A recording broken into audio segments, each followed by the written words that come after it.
हाँ, इनका चैनल भाई इनका सब्सक्राइब कर दो और जो भी होता है शेयर वेयर जो भी होता है वो अपनी करो और इनकी हेल्प करो। ये भी बाबा जय श्री श्याम, जय मनोना धाम।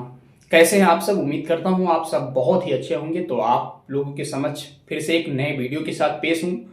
तो ये वीडियो आप लोगों के लिए बहुत ही इम्पोर्टेंट होने वाला है, उन श्याम भक्तों के लिए जो भक्त इस सटतिला एकादशी में आना चाहते थे और आने वाले हैं। तो सबके लिए वीडियो बहुत ही इम्पोर्टेंट होने वाला है। और भाई सबसे पहली बात तो आप लोग सच सच ये बताना कि किस किस को इस चीज का डाउट था कि साल की पहली एकादशी पड़ रही है, 14 तारीख को सबसे पहली एकादशी पड़ रही है। और ये एकादशी भगवान विष्णु और माता लक्ष्मी को समर्पित एकादशी सटतिला एकादशी है। ये एकादशी का महत्व बहुत ही बड़ा महत्व होता है और एकादशी पे श्याम बाबा की बहुत अच्छे से पूजा की जाती है और एकादशी वैसे ही श्याम बाबा को समर्पित होती है।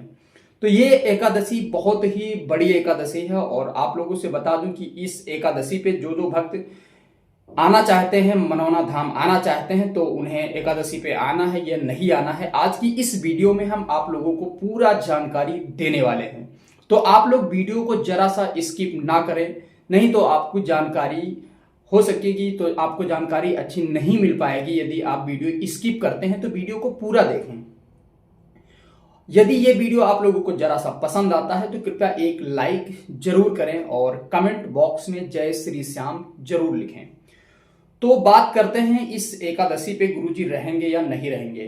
तो वैसे भी 5 जनवरी से और 12 जनवरी तक मनौना धाम में गुरुजी महंत जी नहीं थे, वो महाराष्ट्र के एक प्रोग्राम में शामिल थे। और 12 जनवरी के बाद 13 जनवरी पड़ी मंगलवार को और 14 जनवरी बुधवार को। और सब भक्तजनों को बुधवार और बृहस्पतिवार को ये डाउट रहता है कि गुरुजी अक्सर नहीं रहते हैं, कभी भी बृहस्पतिवार और बुधवार को मनौना धाम में गुरुजी नहीं बैठते हैं। तो वैसे भी आप लोगों को इस चीज का डाउट था, तो इसको क्लियर कर दूं कि इस मनौना धाम में इस मतलब बुधवार को सटतिला एकादशी पड़ती है। तो इस सटतिला एकादशी के वजह से गुरुजी मनौना धाम में बैठेंगे और भक्तजनों को देखेंगे और जल भी मंत्र भी उच्चारण करेंगे और सब लोगों को, सब जितने भी पेशेंट आएंगे सबको देखेंगे, क्योंकि ये एकादशी भगवान विष्णु और माता लक्ष्मी को समर्पित होती है, जिसमें श्याम बाबा के अच्छे से पूजा की जाती है और मंदिर को खूब अच्छे से सजाया जाता है। तो जिन जिन भक्तों को डाउट था, तो डाउट आप लोगों का क्लियर हो गया है कि इस एकादशी में गुरुजी रहेंगे और जिसमें बुधवार को रहेंगे। जो श्याम भक्त आना चाहते हैं वो जरूर आ सकते हैं।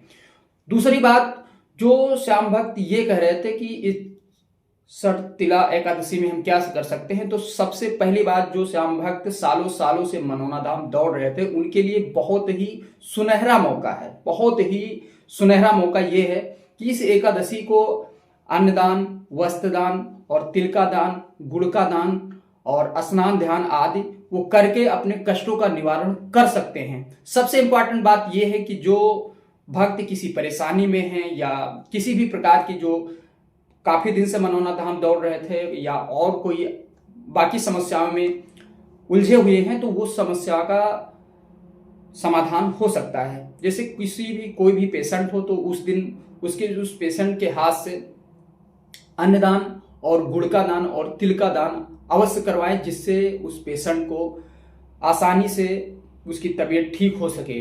तो दान का बहुत ही इंपॉर्टेंट जरूरी होता है। जैसे गुड़ का दान हो गया तो रिश्तों में मिठास लाता है, और तिल का दान हो गया जो शारीरिक या किसी भी प्रक्रिया से कोई कष्ट होता है वो तो कष्ट दूर होता है।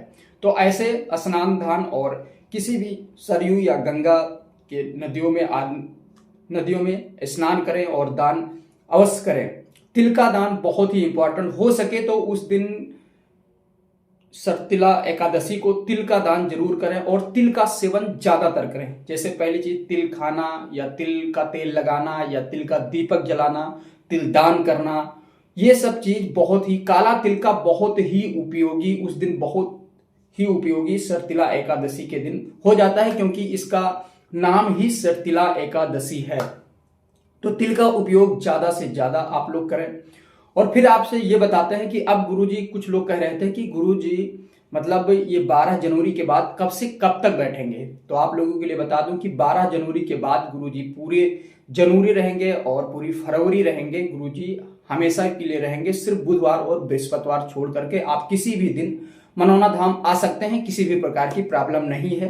अभी तक गुरुजी अब हमेशा स्थान पे ही रहेंगे और गुरुजी डेली बैठेंगे और डेली भक्तजनों को देखेंगे। वैसे ही मनौना धाम में हमेशा भीड़ बनी रहती है, तो आप आ सकते हैं, क्योंकि अब ये एकादशी से लेकर के 4-5-6 दिन तक तो हमेशा भीड़, बहुत ज़्यादा भीड़ होने वाली है, क्योंकि गुरुजी काफ़ी दिन से बैठे नहीं थे।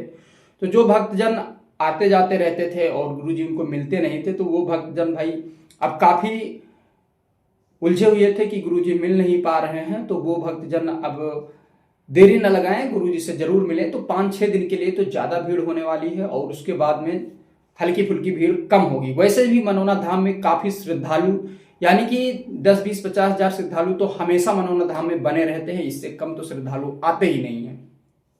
हमेशा जनसैलाब रहता है मनौना धाम में, और ठंडी का मौसम चल रहा है, तो कोई भी श्रद्धालु यदि मनौना धाम में आ रहा है, कोई भी पेशेंट आ रहा है या किसी भी प्रकार का हो तो, और दूसरी चीज, यदि आप मनौना धाम आ रहे हैं तो अर्जी लगाना ना भूलें।